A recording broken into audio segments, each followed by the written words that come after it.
इस बुलेटिन के प्रस्तुत करता है टारगेट आईएएस कोचिंग। आपकी सफलता ही हमारा लक्ष्य।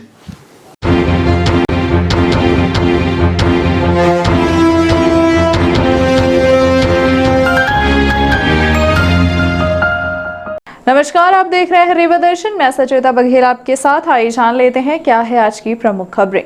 रीवा कलेक्टर की अनूठी पहल, बेसहारों का सहारा बने डॉक्टर इलैयाराजा टी। आयुर्वेदिक महाविद्यालय में रीवा सांसद जनार्दन मिश्र ने परिवार सहित पहुंचकर कोरोना वैक्सीन का टीका लगवाया। रीवा में चोरों ने बैंक को बनाया निशाना और वन डिस्ट्रिक्ट वन प्रोडक्ट के तहत इस वर्ष आम की खेती को मिलेगा बढ़ावा। आइए अब नजर डालते हैं इन खबरों पर विस्तार से।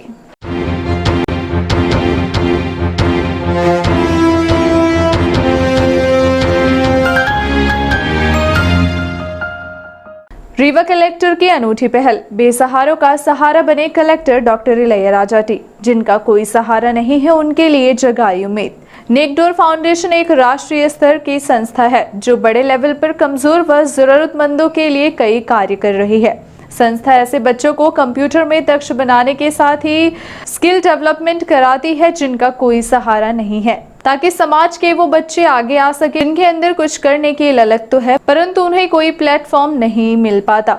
ऐसी स्थिति में वो बच्चे कुछ करने से वंचित रह जाते हैं। ऐसी ही संस्था के सहयोग से Rewa collector doctor Ilaiyaraaja T द्वारा गरीबों की 2 बेसहारा बेटियों का सहारा दिलाने का बेहतर कार्य किया गया।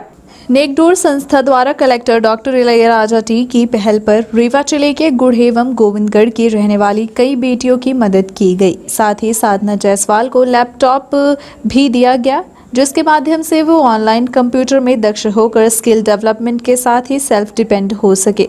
संस्था राष्ट्रीय स्तर पर कार्य करती है। संस्था के चेयरमैन अशोक कुमार भारती तथा रीवा में संस्था का कार्य महेंद्र प्रताप सिंह द्वारा किया जाता है।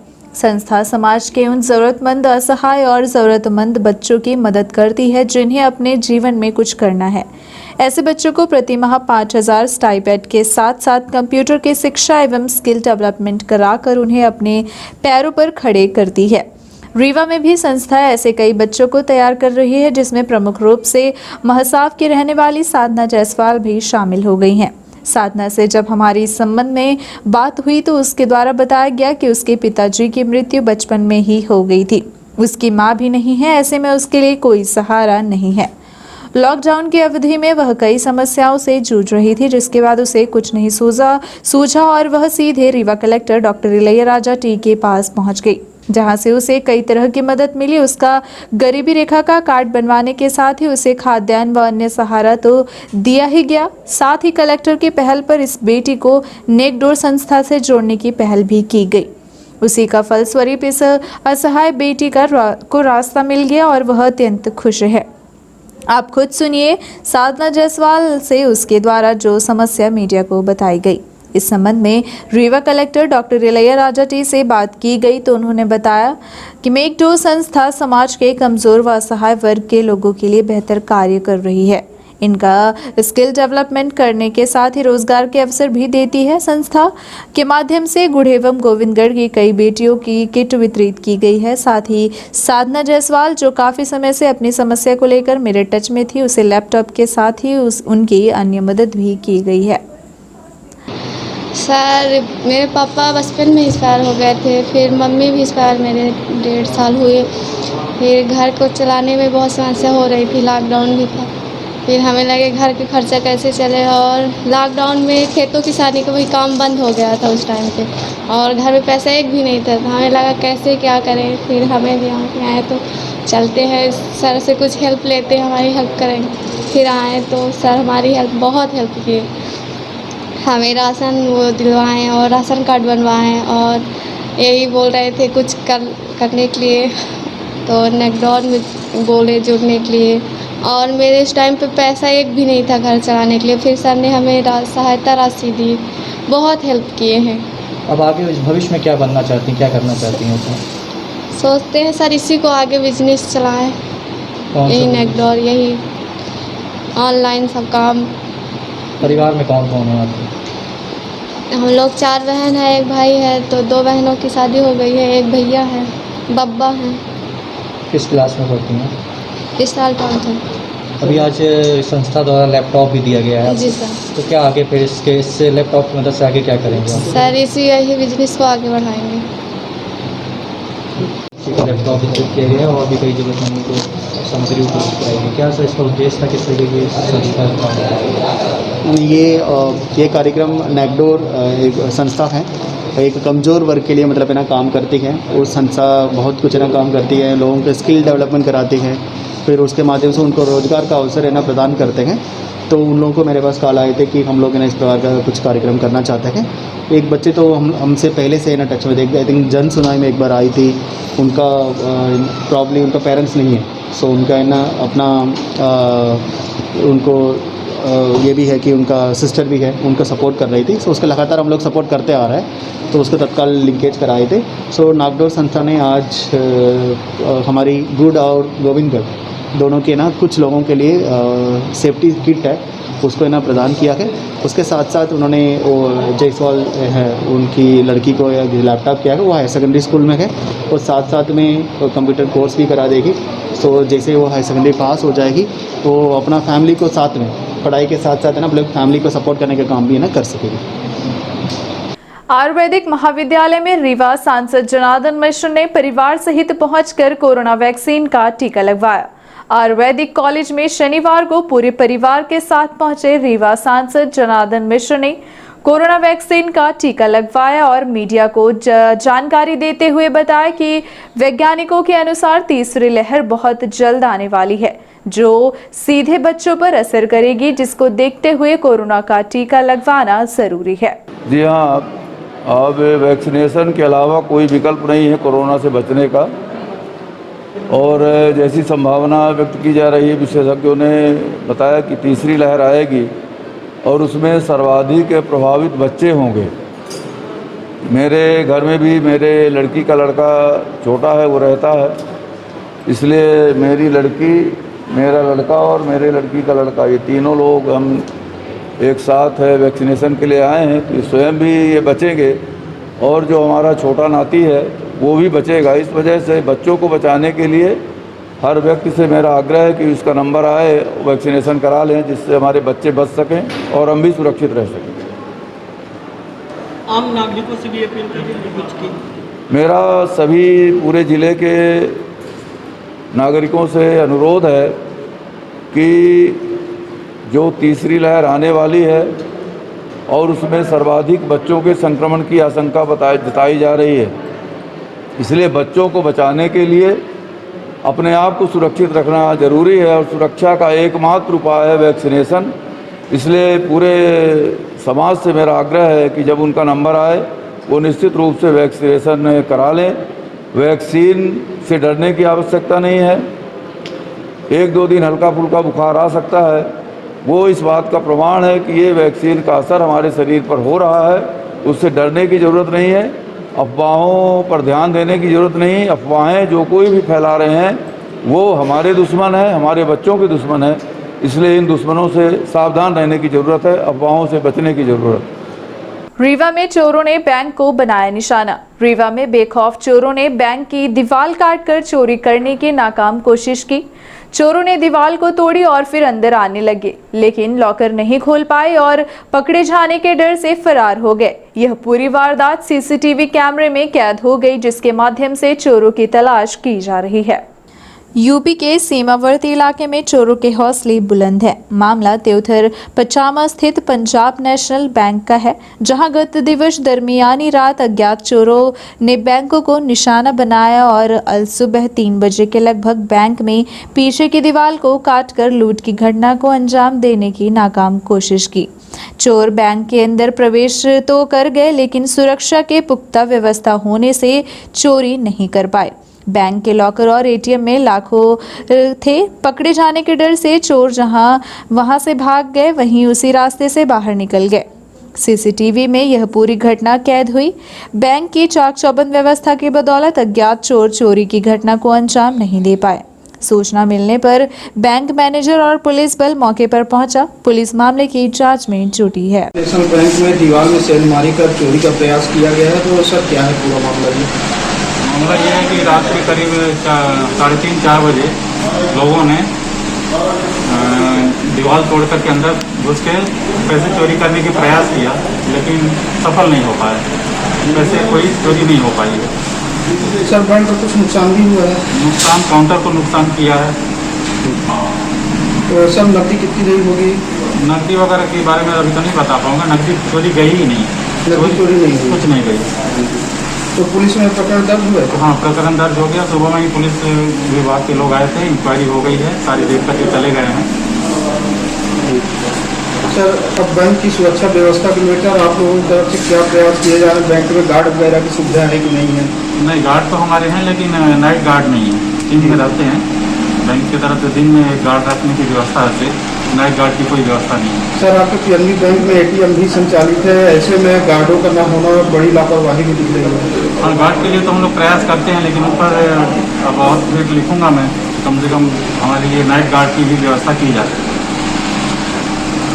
वन डिस्ट्रिक्ट वन प्रोडक्ट के तहत इस वर्ष आम की खेती को मिलेगा बढ़ावा। खेती को लाभ का धंधा बनाने, एक किसानों की आमदनी को बढ़ाने की दिशा में भारत सरकार की एक अहम योजना वन डिस्ट्रिक्ट वन प्रोडक्ट को लेकर कलेक्ट्रेट सभागार में Rewa collector doctor Ilaiyaraaja T की कृषि अधिकारियों एवं जिले के कुछ सिलेक्टेड किसानों के साथ अहम बैठक संपन्न हुई, जिसमें जिले में आम की खेती को बढ़ावा देने का प्रस्ताव शासन को भेजा गया है। आयोजित बैठक के संबंध में Rewa collector doctor Ilaiyaraaja T द्वारा बताया गया कि किसान को लाभ दिलाने तथा खेती को इंडस्ट्री की तरह ही बढ़ावा दिए जाने की दिशा में इस योजना के तहत केंद्र व राज्य सरकार द्वारा किसानों को बेहतर सुविधाएं उपलब्ध कराई जा रही हैं, जिसके तहत किसान ट्रेडिशनल खेती के साथ साथ आधुनिक खेती कर बड़ा लाभ कमा सके।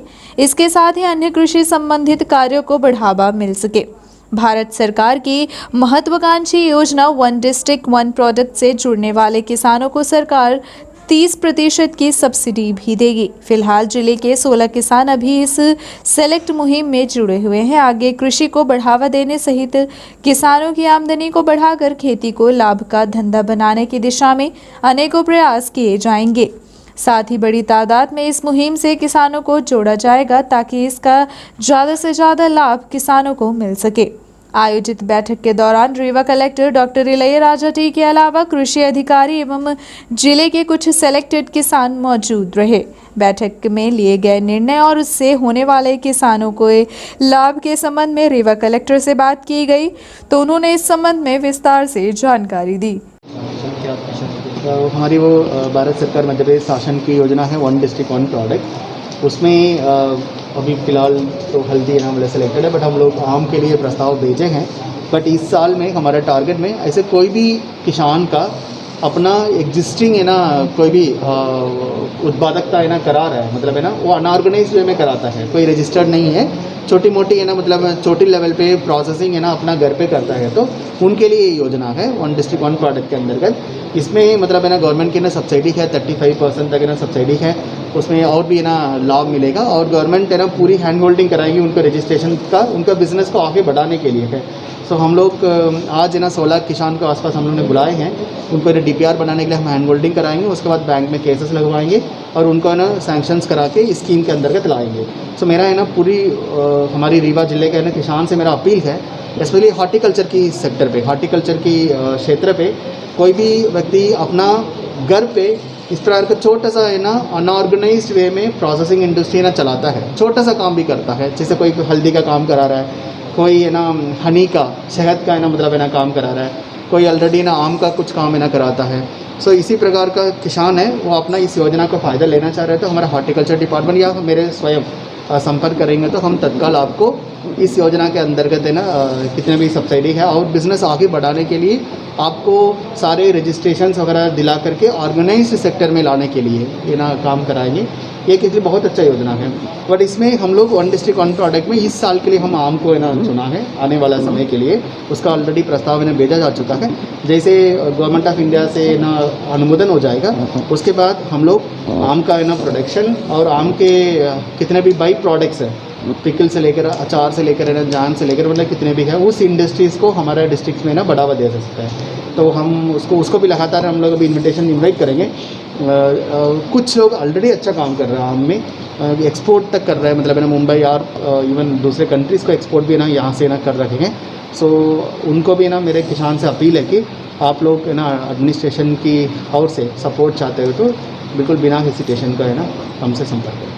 कितने किसान अभी तक संपर्क में आए हैं सर? अभी 16 किसान के है ना मतलब है ना केसेस है ना बनी है, बट हमारा टारगेट है ना काफ़ी ज़्यादा है। आई थिंक एटलीस्ट 45-50 किसान को हम लोग है ना पुराना इंडस्ट्रीज़ हैं उसको है ना अपग्रेडेशन करने में ना सपोर्ट कर सकते हैं। बट इस साल से ना मतलब नए इंडस्ट्री कोई भी डालना चाहता है उसके लिए आवेदन है ना इन्वाइटेड है।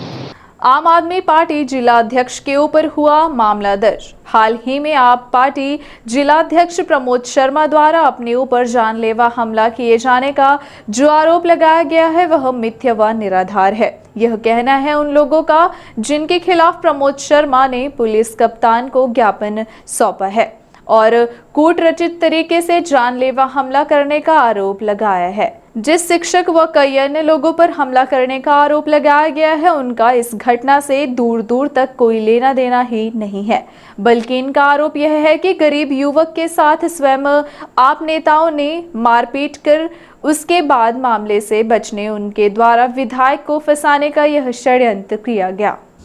आम आदमी पार्टी जिलाध्यक्ष प्रमोद शर्मा के खिलाफ थाने में एफआईआर कराने वाले रोहित सिंह पटेल ने पूरे घटनाक्रम के संबंध में जानकारी दी और बताया कि इस मामले से खुद को बचाने इनके आप नेता द्वारा सिमरिया विधायक पर भी कई मनगढ़ंत आरोप लगाए जो निराधार हैं और उसने स्वयं पूरे घटनाक्रम की जानकारी दी है। इसके अलावा रन्नू पांडे और योगेंद्र पांडे ने भी कहा है कि जिस घटना में गलत तरीके से उनके नाम को घसीटा जा रहा है वह पूरी तरह से गलत है। उन्हें इस घटनाक्रम के बारे में तब पता चला जब स्वयं आम आदमी पार्टी जिलाध्यक्ष प्रमोद पांडे द्वारा अपने सोशल साइट्स के माध्यम से उनके ऊपर मारपीट का आरोप लगाया गया। इसके अलावा जो अन्य लोगों पर मारपीट के आरोप लगाए गए हैं वह भी राजनीतिक से प्रेरित हैं, जबकि जिस युवक के साथ मारपीट आप नेता द्वारा की गई उसके द्वारा रिपोर्ट दर्ज किए जाने के बाद जैसे ही यह खबर जिला अध्यक्ष प्रमोद शर्मा को हुई तो वे तत्काल मामले को राजनीतिक रंग देने का प्रयास करते हुए सिमरिया विधायक पर मनगढ़ंत आरोप लगा दिए। वहीं लोगों ने साफ तौर पर इसे आप नेता की साजिश बताया है और कहा जा रहा है कि विधायक को दूर दूर तक मामले से कोई लेना देना नहीं है। आम आदमी पार्टी के जिला अध्यक्ष अपने स्वयं के बचाव में एसपी राकेश सिंह को ज्ञापन देने पहुंच गए। मैं योगेंद्र पांडे, पिता स्वर्गीय राम कुमार पांडे, सिमरिया नगर परिषद का निवासी हूं। आम आदमी पार्टी के जिला अध्यक्ष प्रमोद शर्मा जी द्वारा जो सोशल मीडिया में मेरे ऊपर आरोप लगाया गया है पूर्णतः गलत है। इस संबंध में मुझको किसी प्रकार की जानकारी नहीं, न मैं इस संबंध में था, न मुझको किसी प्रकार की जानकारी है। मैं रन्नू पांडे, पिता श्री शौकीलाल पांडे, नगर परिषद सिमरिया का निवासी हूँ।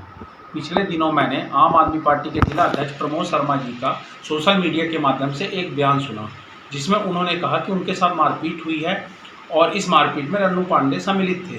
मुझे इस बात की तो कोई जानकारी ही नहीं थी। मुझे जानकारी तो तब हुई जब उन्होंने स्वयं सोशल मीडिया के माध्यम से स्वयं लाइव होकर ये बताया कि उनके साथ मारपीट हुई है। इसलिए मैं उनसे ये कहना चाहता हूँ कि मुझ पर गलत आरोप और गलत बयानबाजी न। आपका क्या नाम? मेरा नाम रोहित सिंह, पिता का नाम श्री कैलाश सिंह, ग्राम बड़ी हर्रई, थाना सिमरिया। कल जब मैं स्टैंड साइड जा रहा था, प्रमोद शर्मा की स्कूटी आई, तेज़ सी गाड़ी, वो आगे पीछे टक्कर मारी। फिर साथ ही साइड में सब लोग जनता पब्लिक खड़ी कराई।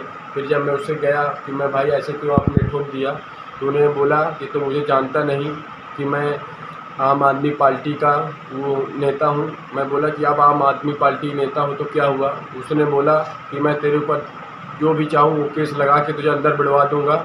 फिर मेरे से मैं बोला कि आप रुकिए, मैं 100 नंबर पर कॉल कर रहा हूँ। तो फिर मेरे से हाथापाई किए, फिर हमें झोंक के मारे, हाथ में, पैर में, नीचे बांखा में भी, और जीव पर रापट मारे और कुछ हाथ में तेज से मार दिए तो सुबह तक खून निकला था। नागरिक मंच का अभिनव प्रयास। कोविड केयर सेंटर में की जा रही है कोरोना मरीजों की बेहतर सेवा।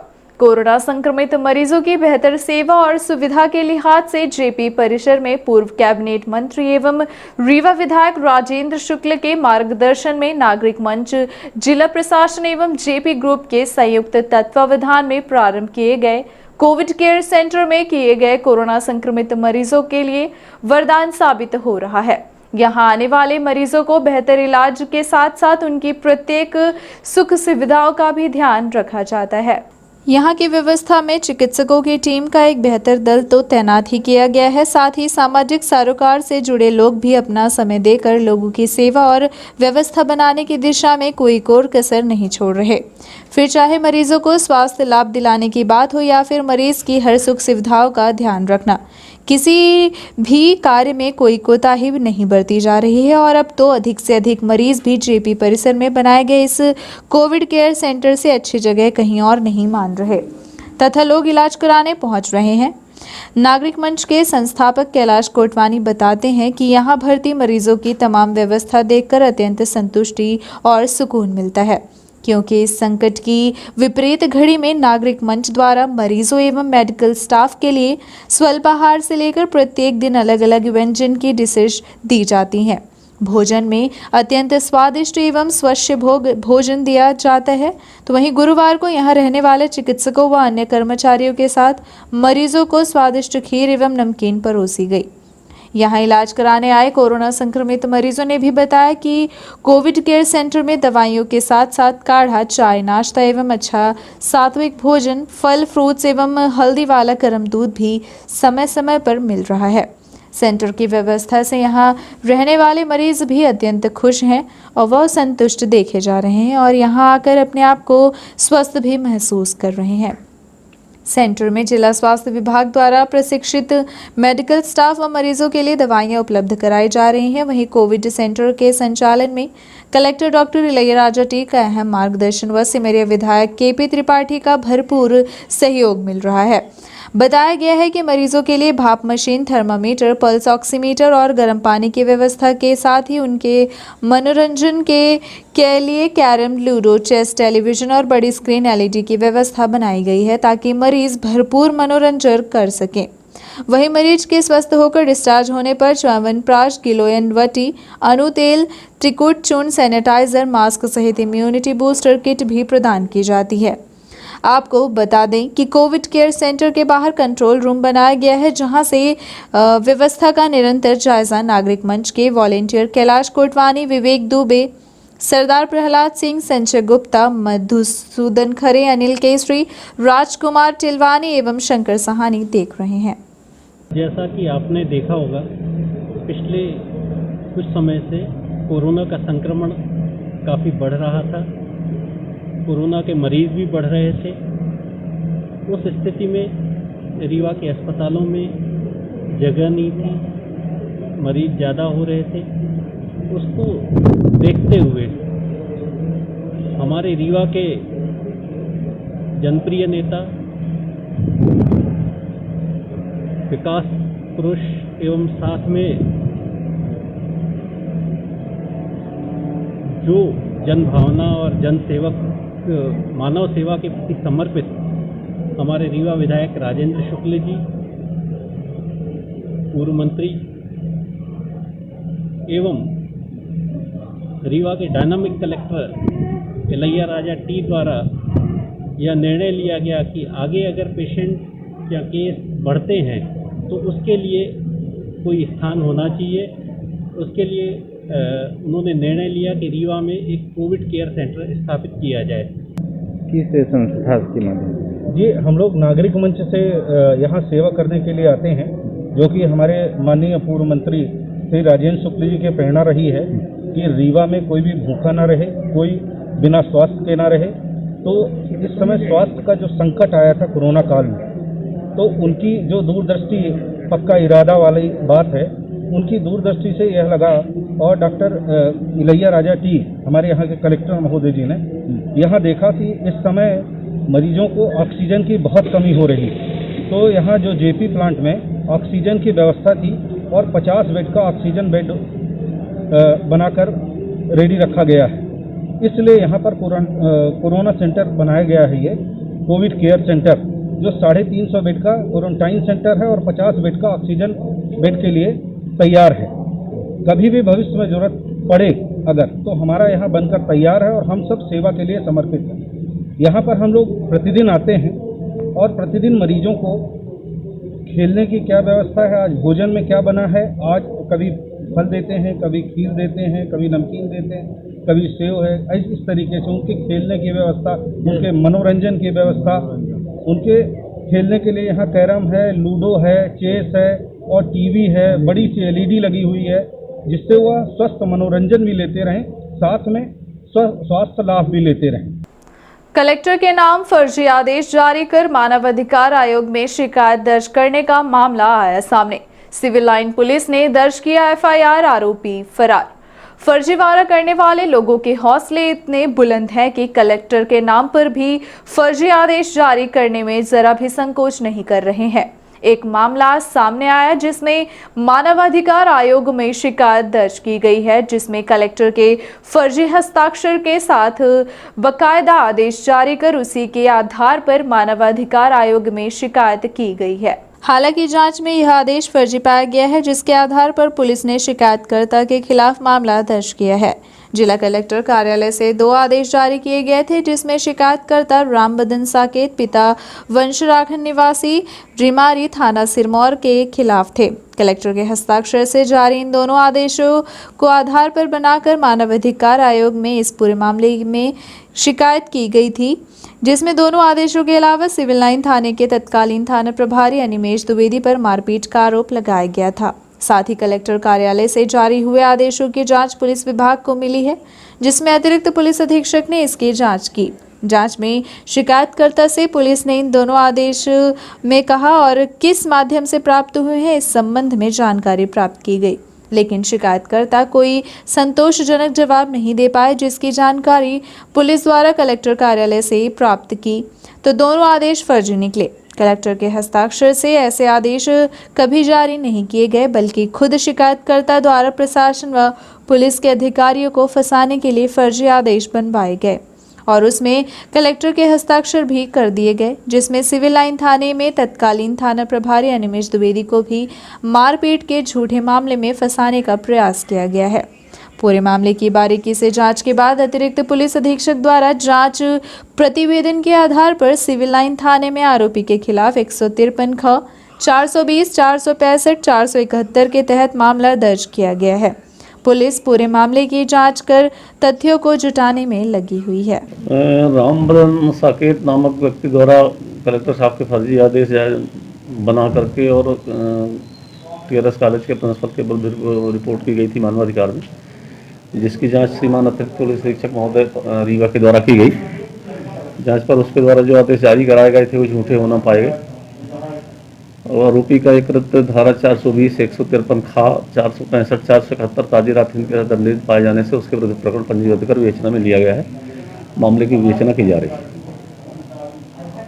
समाज में जागरूकता लाने सामाजिक संगठनों ने वितरित किए sanitary napkin. Menstrual hygiene awareness day मासिक धर्म स्वच्छता जागरूकता दिवस 28 मई को दुनिया भर में मनाया जाता है। इसी अवसर पर अभ्युदय उपकार फाउंडेशन एवं Lakshmi education training society Rewa के तत्वावधान में मासिक स्वच्छता एवं जागरूकता कार्यक्रम का आयोजन किया गया। इस दौरान मुख्य रूप से कमजोर मजदूर वर्ग की महिलाओं एवं किशोरियों को जागरूक किया गया और कहा गया कि आज भी हम समाज में महिला सशक्तिकरण और महिलाओं को सम्मान देने की बात तो करते हैं, परंतु आज भी हमारा समाज कई महत्वपूर्ण बातों से अनजान व दूर है। खासकर महिलाओं की छोटी छोटी ज़रूरतों को अनदेखा कर दिया जाता है, जो कि महिलाओं के स्वास्थ्य के साथ खिलवाड़ है और यह लापरवाही भविष्य में विकराल रूप भी धारण कर सकती है और अनेकों बीमारियों को न्योता भी दे सकती है। अवेयरनेस डे के अवसर पर शहर में विभिन्न क्षेत्रों में रह रहे मजदूर वर्ग की महिलाओं एवं बालिकाओं को सैनिटरी नैपकिन का वितरण किया गया और मासिक धर्म के संबंध में विस्तार से जानकारी देते हुए जागरूक किया गया। इस दौरान महिला पत्रकार सुषमा पांडे के अलावा अनामिका शुक्ला, सोनाली श्रीवास्तव, शीतल सोनी समेत अन्य महिलाएं उपस्थित रहीं। आज हम लोगों ने कई महिलाओं को को सैनिटरी नैपकिन और लड़कियों को वितरण किए हैं, उनको जागरूक किया है इसे यूज कैसे किया जाता है और इसको यूज करने के क्या फ़ायदे हैं। हमें कपड़ा नहीं यूज करना चाहिए, हमें सैनिटरी नैपकिन यूज करना चाहिए, इस चीज़ के बारे में हमने उन्हें बताया है। स्वर्गीय शशांक शुक्ल की पुण्य स्मृति में जरूरतमंदों की गई सेवा। भोजन के पैकेट, मास्क, सैनिटाइजर, गमछा व एनर्जी ड्रिंक के साथ किए गए फल वितरित। विप्र सेवा संघ के राष्ट्रीय अध्यक्ष राजीव शुक्ला द्वारा स्वर्गीय शशांक शुक्ल की पुण्य स्मृति में कोठी कंपाउंड, ठिकहा, पडरा आदि कई स्थानों पर पहुंचकर गरीब व जरूरतमंदों की सेवा में भोजन व अन्य सामग्री वितरित की गई। पुण्यतिथि के अवसर पर स्वर्गीय शशांक शुक्ल की याद में विप्र सेवा संघ के राष्ट्रीय अध्यक्ष द्वारा इस महामारी में जब लोग घर से निकलने में डरते हैं, ऐसी विपरीत परिस्थिति में लोगों की सेवा की जा रही है। इसी कड़ी में पुलिस अधीक्षक राकेश कुमार सिंह की उपस्थिति में पुलिस कर्मियों का उत्साहवर्धन किया गया। साथ ही गमछा, मास्क, सैनिटाइजर, एनर्जी ड्रिंक देकर पुष्प से सम्मानित भी किया गया। इस दौरान राष्ट्रीय पुष्पा शर्मा, डॉक्टर आरती तिवारी, वेनी माधव शर्मा, योगेंद्र गौतम, विनय त्रिपाठी, धनंजय चतुर्वेदी, विजय भाजपाई, अजय पांडे, संदीप मिश्रा, महादेव पांडे, कुलदीप मिश्रा, दुर्गेश पांडे, जयदीप शुक्ला, राजकरण पांडे, अमित पाठक आदि सहयोगी शामिल रहे। आज मैं तो सभी पत्रकार भाइयों को पहले बहुत बहुत धन्यवाद देता हूँ। आज कोरोना महामारी में जो विप्र सेवा संघ की तरफ से हम लोगों को गरीबों को खाद्यान्न वितरण की योजना थी, तो सबसे पहले हम लोगों की जो शुरुआत थी वो कॉलेज चौराहे में आदरणीय पुलिस अधीक्षक महोदय राकेश कुमार सिंह जी की उपस्थिति में वहाँ जितने भी पुलिस वाले ड्यूटी कर रहे थे उनको हम लोगों ने मास्क, सैनिटाइजर, गमछा, एनर्जी ड्रिंक, फल फूल दे करके पहले उनको सम्मानित किया। इसके बाद हम लोग जो है यहाँ पे साईं मंदिर में जो यहाँ पे जो हमारे गरीब भाई बहन रहते हैं उन लोगों को हम लोग यहाँ खाद्यान्न वितरण कर रहे हैं। कोविड से लेकर अब तक में आप लोगों ने कितने गरीबों को वितरित किए खाद्यान्न? अगर आप रीवा की बात कर रहे हैं कि पूरे देश की बात कर रहे हैं? रीवा। अगर रीवा की आप बात करें तो लगभग हम लोगों ने 1500 लोगों को अभी तक खाद्यान्न वितरण कर चुके हैं। लगभग आप लोग कब से बांट रहे हैं? एक्चुअली मैं बता दूं, आज का जो मोस्टली जो मेरा कार्यक्रम था, आप लोगों को पता होगा हमारे बड़े भाई साहब थे शशांक शुक्ला जी, उनकी 18 अप्रैल को डेथ हो गई थी कोरोना से, और काफ़ी बड़े बिजनेसमैन थे, ट्रांसपोर्टर थे और कई सारी एजेंसियाँ थी उनके पास सीमेंट की, और काफ़ी वो बिजनेस के साथ में काफ़ी धार्मिक व्यक्ति भी थे, और उन्हीं से मैं कुछ सीख रहा था। तो आज हम ये जो कार्यक्रम कर रहे हैं उन्हीं की पूरी स्मृति में कर रहे हैं। ये मुहिम कोविड के लिए चल रही है कि कोविड के बाद भी चलती रहेगी? ये हमारी मुहिम पिछले 5 साल से चल रही है। जितने भी आपके यहाँ पे अनाथालय है, वृद्धाश्रम है, मूक बधिर है, और जितने भी जरूरतमंद ऐसे लोग हैं जो झुग्गी झोपड़ी में रहते हैं, जिनको कोई व्यवस्था नहीं मिल पाती है, तो हमारी टीम बराबर वहाँ जाकर उन लोगों को सारी सुविधाएं दे रही है। नाम पता? राजीव शुक्ला, राष्ट्रीय अध्यक्ष विप्र सेवा संघ। हमारे साथ में है हमारी जिलाध्यक्ष पुष्पा शर्मा। सिरमौर चौराहे पर लगाया गया रैपिड कोविड टेस्ट शिविर। प्रदेश सरकार के निर्देशानुसार किल कोरोना अभियान के तहत सिरमौर चौराहा स्थित स्वास्थ्य विभाग के सहयोग से कोरोना एंटीजन जांच शिविर के माध्यम से की गई। इस दौरान एंटीजन टेस्ट किट से 38 लोगों की जांच की गई, जिसमें सभी की रिपोर्ट नेगेटिव पाई गई है। मौके पर नगर पुलिस अधीक्षक सचिदानंद प्रसाद एवं नायब तहसीलदार यतीश शुक्ला सहित अन्य स्वास्थ्य विभाग के कर्मचारी उपस्थित रहे। किस तरीके का जांच शिविर लगाया गया है? शासन के निर्देशानुसार जो है रैपिड एंटीजन टेस्ट जो है किल कोरोना के जानकारी लेने के लिए जो है टेस्ट किया जा रहा है। अभी तक कितने टेस्ट? 36 किए गए हैं, अभी चल रहा है। इससे पता चल जाएगा कि भाई जो पॉजिटिव है कि निगेटिव है, ये इस जांच से पता चल सकता है। अभी तक जिन जांचें हुई हैं तो उसमें कोई पॉजिटिव? अभी पॉजिटिव नहीं आया है, अभी तो निगेटिव बता रहा है। जिसका आएगा तो क्वारंटाइन किया जाएगा। किन किन चौराहों में सही चल? अभी सभी कर रहे हैं घूम के। और अब चलने से पहले आइए नजर डालते हैं स्वास्थ्य विभाग द्वारा जारी किए गए आज के कोरोना अपडेट्स की। थमता हुआ सा नजर आ रहा है कोरोना का कहर। आज जहां 1398 लोगों की जांच की गई, वहीं 19 लोग ही पॉजिटिव पाए गए। और अगर मृत्यु दर की बात करें तो जहां मरीजों की संख्या में कमी देखी जा रही है, तो वहीं मृत्यु आज 3 लोगों की मृत्यु हुई है। आज नए प्रकरण 19 है, तो वहीं आज तक के दिनांक में कुल मृत्यु दर की बात करें तो यह 112 है। और अगर आज तक के दिनांक में कुल पॉजिटिव संख्या की बात करें तो यह 16,280 पहुंच गई है। वहीं नए स्वस्थ हुए प्रकरण 158 है। तो आज तक में पूरे स्वस्थ हुए प्रकरणों का दर की बात करें तो यह 15,595 है। वहीं अभी भी कुल एक्टिव केस 563 हैं, जिनकी जल्द स्वस्थ होने की संभावनाएं हैं। वहीं अगर क्षेत्रवार आंकड़े की बात करें तो इन क्षेत्रवार आंकड़ों में भी कमी देखी जा रही है। वहीं रीवा में अगर पॉजिटिव संक्रमित मरीजों की बात करें तो यह 9 है। तो वहीं गोविंदगढ़ में 1 मरीज, तो नई गढ़ी में 3, गंगेव में 1, रायपुर करसुलियान में 2, मऊगंज में 2, तो वहीं हनुमाना में मरीजों की संख्या 0 रही। तो जवा में 1 और त्योथर और सिरमौर में भी मरीजों की संख्या 0 पाई गई। वहीं अगर बात करें आज की संख्या की तो रीवा में कुल सबसे ज़्यादा मरीज पाए गए, जिनकी संख्या 9 है। तो वहीं यह आंकड़ा 19 पहुंचा। ये थी आज की प्रमुख खबरें। आगे की खबरों के लिए बने रहे रीवा दर्शन के साथ। दीजिए हमें इजाजत। नमस्कार।